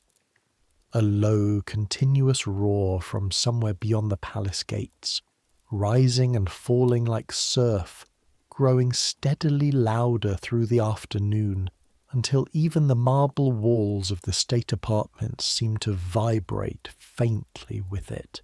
Madame Rincourt appears in the doorway of the salon, face pale beneath her usual composure. All housemaids to the service corridor immediately. Visitors are being asked to leave the public rooms. Move quickly, girls, and do not run, but move. You move fast, gathering your bucket and rags with hands that have gone unsteady, funneling with the other staff into the narrow familiar passages of the hidden second palace, where word travels faster and more chaotically than any official announcement. Whispered corridor to corridor, a crowd, 1,000 strong, has gathered in the town of Versailles itself, has swept into the marketplace demanding bread at a price they can afford, has begun moving toward the palace gates themselves, toward the Cour Royale, toward the very gate you've walked through every single morning for a year, without once imagining it could hold back a crowd that genuinely wanted to come through it uninvited. Your first thought, sharp and sick, is of your mother and father, 5 minutes walk away, directly between the palace and whatever the crowd is doing in the town square. I have to go home, you tell Perrine, already moving toward the nearest service door that lets out toward the town side of the grounds. You can't. They've closed the gates on that side. Nobody's allowed. You go anyway. Ferrand catches your arm before you've gone 10 steps, his grip surprisingly strong for a man his age. Listen to me. Your parents are locksmiths, not bakers. The crowd wants bread, not iron. Your father's shop is not their target, and running out into a crowd that size to prove it to yourself will only make one more person the guards have to worry about. His voice is steady, and something in its steadiness reaches through the panic climbing your throat. Stay close. Stay where I can see you. If it comes to the palace, I need eyes I trust on the crowd, not one more frightened girl lost inside it. You stay, though every part of you is straining toward the town, toward the small rooms above the locksmith shop where your mother might, right now, be standing at the window watching thousands of strangers pour down the street outside. The crowd reaches the Cour Royale a little before 6 in the evening. You watch it from an upper window of the north wing, alongside Ferrand and a cluster of other terrified staff, the great courtyard below filling not with the familiar orderly trickle of tourists in good hats, but with a dense, restless mass of ordinary people, workers and farmers and townsfolk, many carrying nothing more threatening than empty sacks meant to be filled with grain, they've been told, by whom nobody is entirely sure is being hoarded somewhere inside these very walls to starve them deliberately. The roar of the crowd up close, from 4 floors above, is a sound you feel in your chest before you properly hear it as separate voices, a single, vast animal noise made of thousands of individual furies all pointed the same direction. Somewhere below, guards are trying to hold a line at the gate, muskets visible, but, you note with a small cold relief, not raised, not yet, an uneasy standoff between a few dozen soldiers and several thousand hungry people who have already discovered, in towns up the river road, that a crowd this size can simply take what it needs if it decides to. They're not here for gold, Ferrand murmurs, mostly to himself, watching the courtyard fill. They're here because someone told them the king himself is hoarding grain in his own cellars while they starve, and half of them believe it, and the other half don't, but they're hungry enough to come look anyway. It's a lie, you learn later, or at least an oversimplification of something more complicated involving grain merchants and new trade laws and a bad harvest nobody could have prevented. But standing at that window, watching thousands of frightened, furious people press against a line of nervous soldiers, the truth of the economics matters a great deal less than the truth of the hunger, which is not a lie at all, which you have watched written on your own father's face at his workbench for weeks now. Perrine finds you at the window sometime in that first hour, her own face bloodless, and grips your hand so hard you feel her nails through your sleeve. Neither of you says anything for a long stretch, both of you simply watching, the noise from below climbing up through the stone of the building and into your own chests until you can feel your pulse keeping time with it. Somewhere further down the corridor you can hear a younger housemaid crying quietly, and Odile's low, steady voice murmuring something you can't make out. The same patient competence she brings to everything, even this. "What do they want exactly?" Perrine whispers, not really a question. If they get in, what do they think they'll find? Grain, they think. Hidden somewhere. There's no grain in the state apartments. There's gold and mirrors, and a great deal of very old furniture. What happens when they get in and find that instead? You don't answer, because you don't know, and because the thought itself is worse than any answer you could give her. You think of the porcelain shepherdess that vanished a year ago, one small object out of thousands, quietly replaced, quietly forgotten. You think of what several thousand furious, frightened, hungry people could do to a room full of objects like that in the time it would take the guards below to even organise a proper line, and your stomach turns over slow and sick. Below, the crowd's noise changes register every few minutes, a rolling instability that makes it impossible to read what's actually happening from 4 floors up.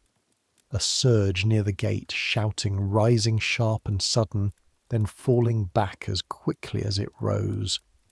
A ripple of movement through the packed bodies that might be a scuffle, or might be nothing more than people trying to find room to breathe in a crush that size.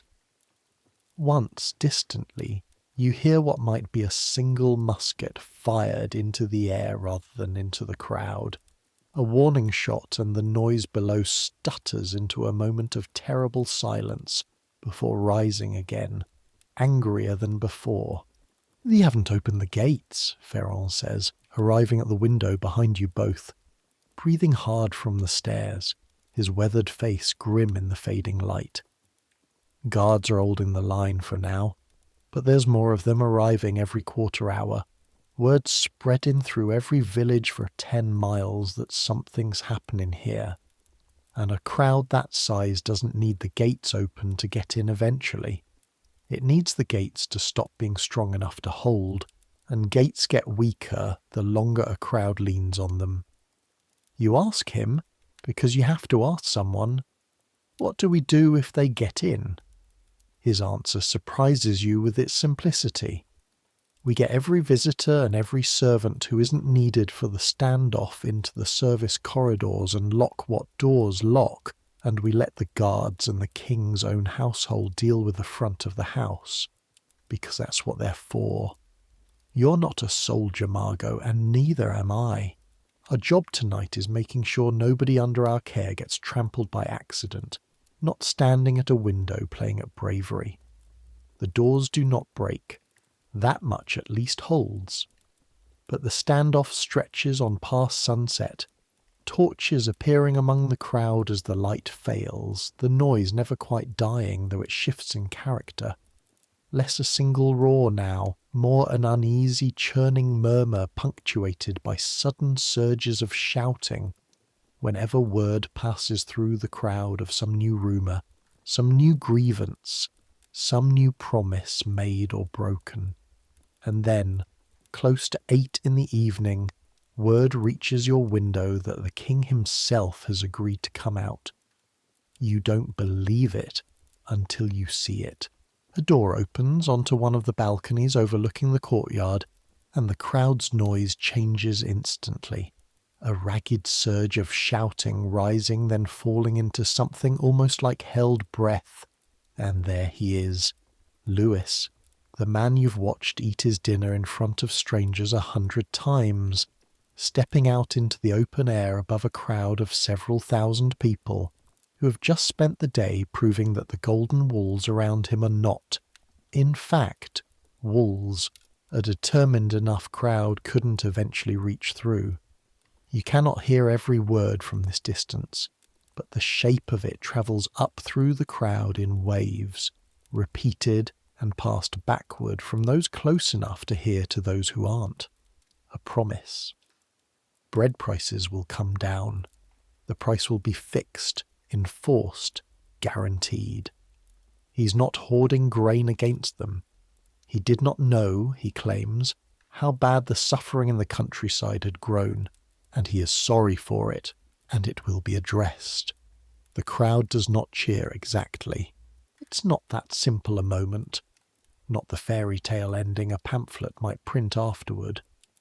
But something in the noise shifts, the fury banking down into something more like exhausted, wary hope, the tight-coiled danger of the afternoon loosening by degrees as the king's words pass backward through thousands of bodies, packed into a courtyard built for royal carriages, not crowds of the hungry. By 10 that night, the courtyard is emptying slowly, unevenly, small groups peeling off toward the town in the darkness, torches bobbing away down the road you walk home on every evening of your life. The guards stand down from their line at the gate, and somewhere in the palace, footmen are already being sent out with orders to distribute what bread can be spared from the royal kitchens to whoever remains.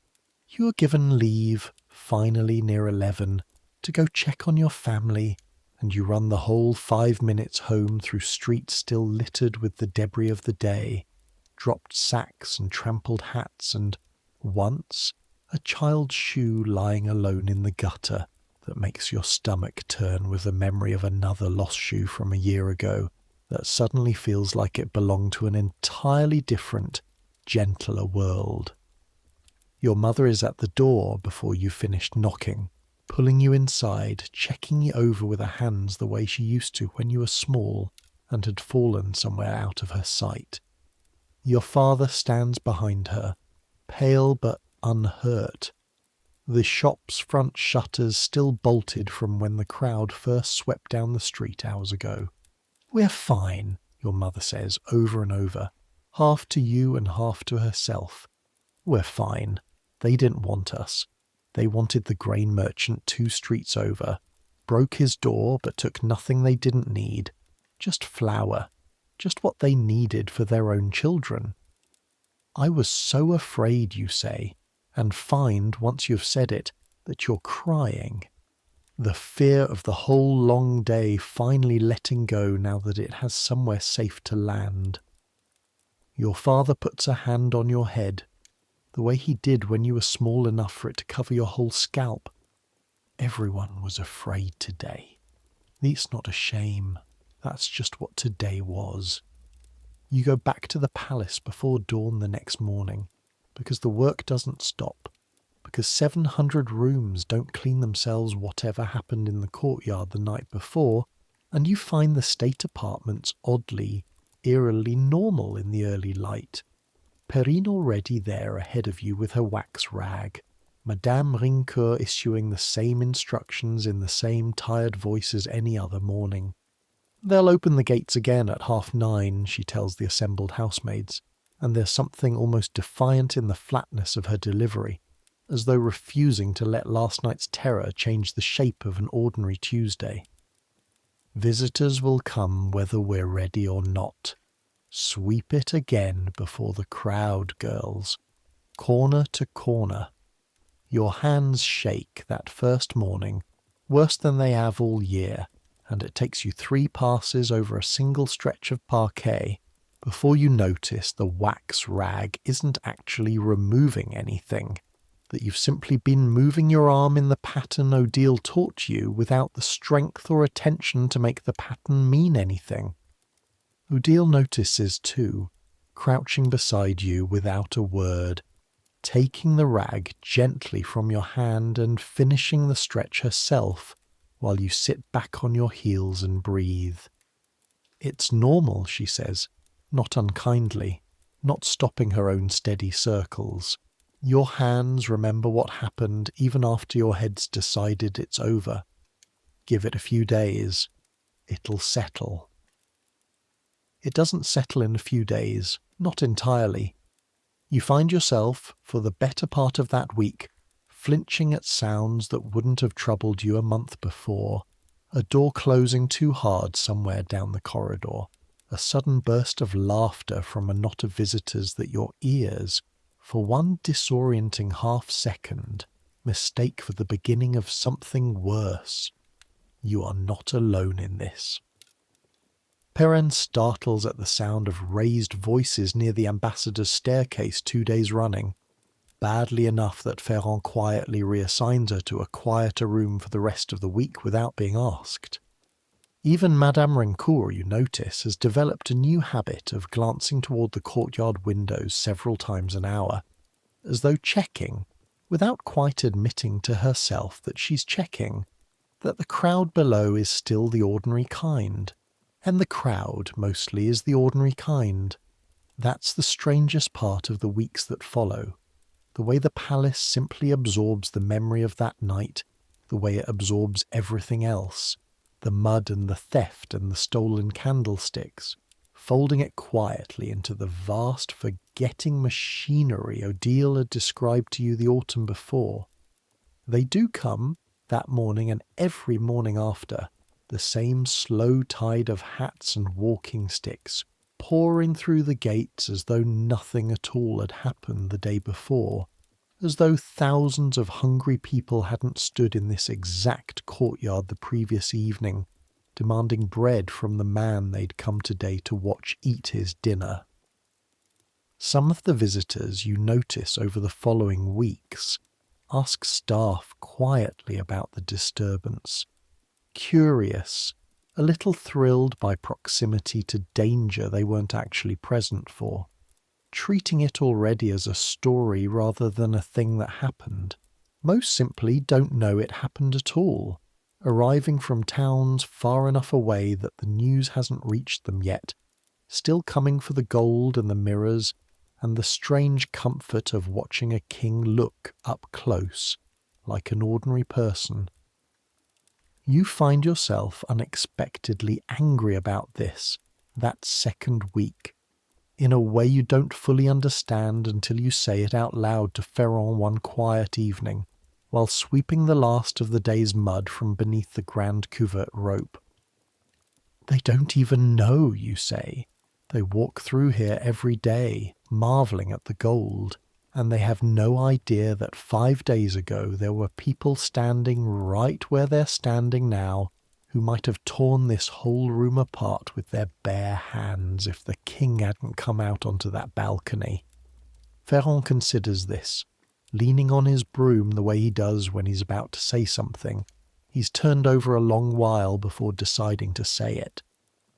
Does that make you angry at them? The ones who don't know? I don't know what it makes me. Tired, maybe. Like I'm the only one carrying it. You're not the only one. Look around this room right now.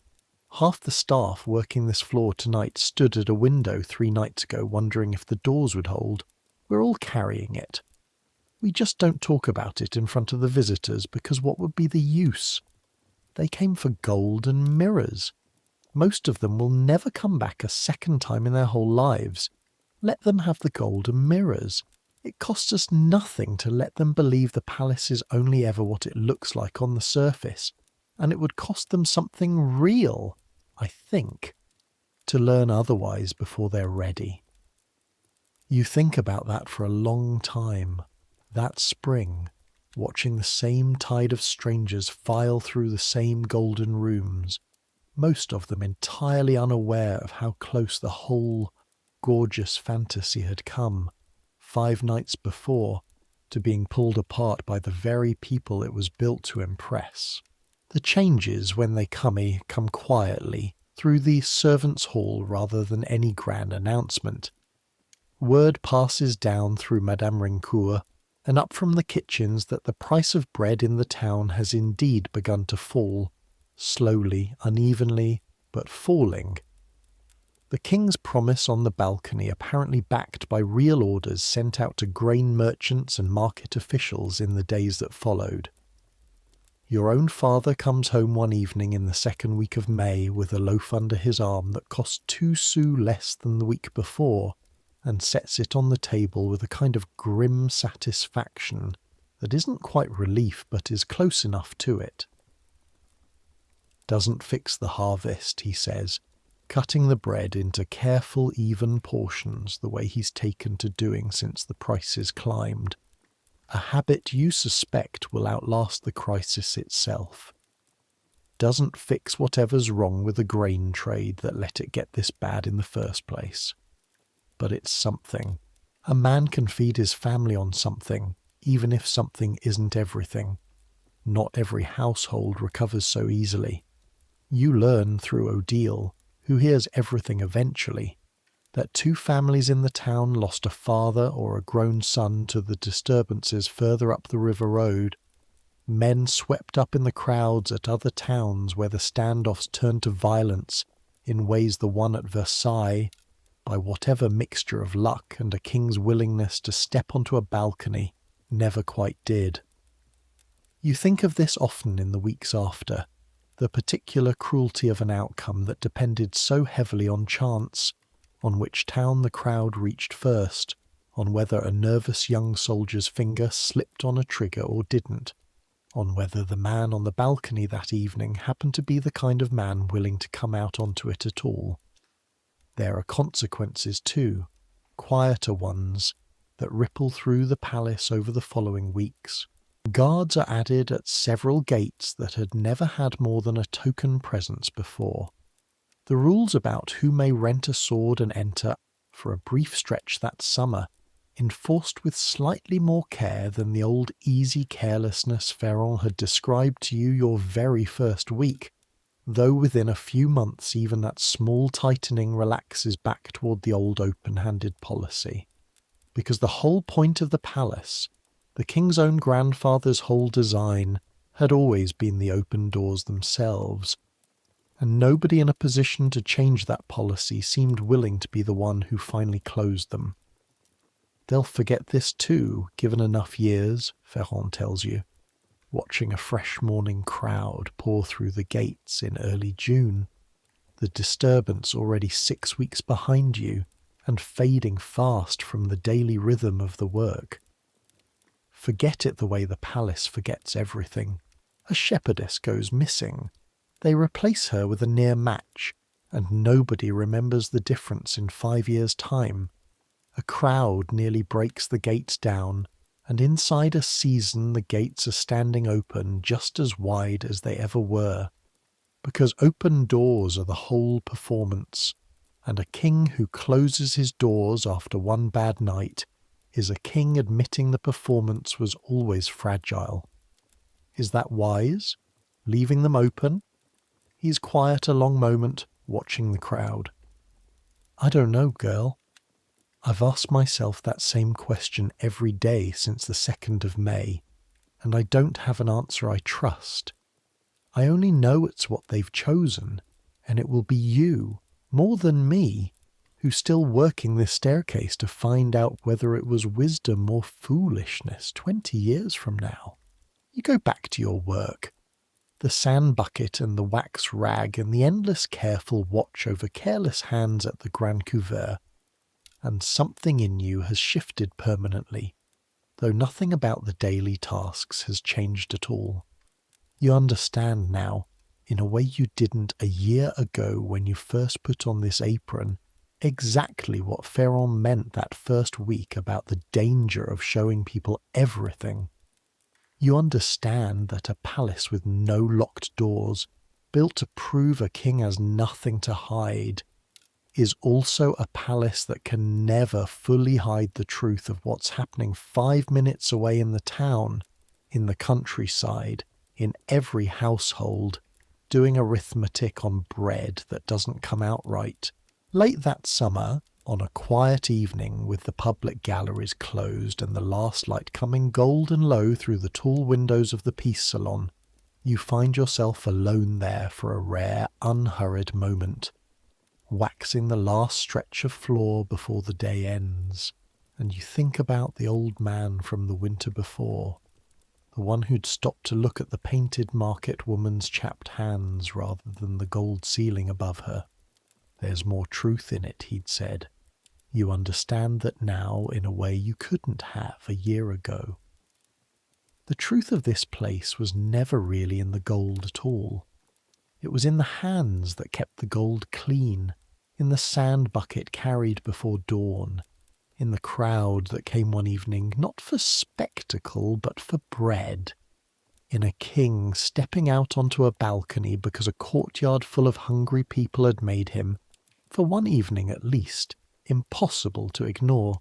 You stay on at the palace long past that first year, of course, though you don't know it yet, standing there in the fading gold light with your wax rag still in hand.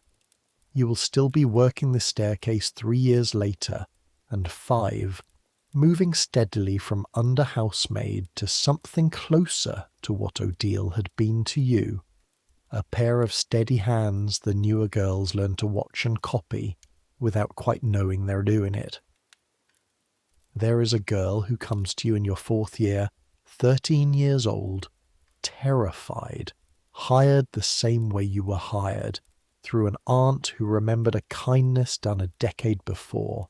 Her name is Solange, and she reminds you so strongly of yourself at that age, twisting her apron between nervous fingers in the servants' entrance, that you find yourself taking her under your arm almost before Madame Rancourt has finished the introductions. First thing you tell her, that first grey morning before the gates open, handing her a bucket of sand and a coal shovel with the same brisk, unceremonious manner Odile once handed the same tools to you, is learning to smell out a corner before you clean it. Breathe through your mouth, not your nose, until you're used to it. You will get used to it. Everyone does. Does it get better? Solange asks, the exact question you asked, word for word, though you don't tell her that. It gets different, you say, which is the truest answer you've found in 4 years of turning the question over. You stop noticing some things and start noticing others. You'll learn to read a crowd's hands before it learns to steal from you. You'll learn which floorboards creak and which chimneys smoke. You'll learn things about this building that the visitors walking through it every day will never once suspect. And some days that knowledge will feel like a burden, and other days it will feel like the only thing in this whole gilded place that actually belongs to you. You do not tell her that first morning about the 2nd of May, about the roar of the crowd from 4 floors up, or the balcony door opening, or the shoe you found alone in the gutter running home in the dark. Some things a person has to be ready to hear, and a 13-year-old on her first day, hands already shaking from nerves alone, is not yet ready to hear that the golden building she's about to spend her days cleaning came within one balcony speech of a very different kind of history. You will tell her eventually, the way Féron told you, in fragments, over months, once her hands have steadied and her knees have calloused, and she's earned, the way you earned, the right to understand the whole shape of the place she works in, rather than only its surface. Féron grows old in front of you over those years, the way people do when you see them every single day, and so never quite notice the accumulation of it until one morning you look at him properly and realize the change has already happened. His hands, missing their 2 fingers since before you knew him, grow slower and stiffer with each winter. His hearing goes first in his left ear, so that visitors learn, without being told, to approach him from the right if they want an answer to a question. He never once complains about any of it, not where you can hear him, though you catch him some mornings pressing the heel of his good hand against his lower back, before he's straightened enough to start the day's work, a small private wince he thinks nobody sees. He retires the year you turn 20, handed a modest pension by the bâtiment office, and a great deal less ceremony than 43 years of service might seem to warrant. And on his last afternoon you walk with him up the same narrow Slujebnia staircase he once took you up in your first winter, out onto the same lead-lined roof walkway, the wind sharp and familiar and carrying the same faint green smell of the frozen canal below. "You'll do fine without me," he says, looking out over the gardens rather than at you, in the careful sideways way old men sometimes say the things that matter most to them. Better than fine. You've got the eye for it now, same as I told you that first year. Some people never get it. You had it inside a season. I learned it from you. You learned it from doing the work, girl. I only pointed at things you'd have found eventually on your own. That's the whole of teaching, if you ever end up doing it yourself. You don't put anything into someone that wasn't already there. You just point and get out of the way and let them see it for themselves. You think of Solange, 3 floors below at this exact moment, dusting a mismatched pair of porcelain shepherdesses she has no idea used to match, and you understand, standing on that roof with an old man who taught you almost everything you know about watching a crowd's hands, exactly what he means. Cresson, the Marquis with the violet coats and the silver wolf's head cane, dies of a fever the winter you turn 21. An ordinary, unremarkable death for a man who spent his whole life dropping gloves on floors he never once bent down to retrieve. You feel nothing much at the news, passed along the servants' hall in the same flat tone as any other piece of court gossip, except a small private satisfaction, faintly ashamed of itself, that the last pair of gloves he ever dropped in your presence some years before had in fact been picked up not by you but by Perrine, who had by then grown bold enough in her own right to leave them lying exactly where they fell, and walk on. The old man from your first winter, the one who admired the painted market woman's chapped hands, never comes back. Or if he does, you never catch sight of him again among the thousands of strangers who pass through the state apartments each week. An ordinary small sorrow you carry without quite being able to explain why it matters. One kind face out of 10,000 you've swept a floor for, never seen again, never forgotten either. You finish the last corner of floor as the light fades entirely, and you gather your rags and your bucket, and you walk home through the ordinary dusk toward the ordinary rooms above the locksmith's shop, where your mother will have supper waiting, plain bread and whatever the week's coin allows, and you have never once, not on your hardest day since, wished to trade the truth of that small warm room for all the gold leaf in the 700 rooms behind you. That night, lying in your own bed in the attic room you've slept in your whole life, listening to your father's slow, familiar footsteps below, and the ordinary sounds of the ordinary town settling into evening, you think about how strange it is, the shape your first year of work has taken. You came looking for silk and mirrors and, if you were very lucky, a glimpse of a queen's face. What you found instead was a whole hidden second palace of hands and sand buckets and careful watching, a place where the gold above and the truth below never quite matched, and where the only real skill worth having in the end was learning to see both at once without letting either one fool you completely.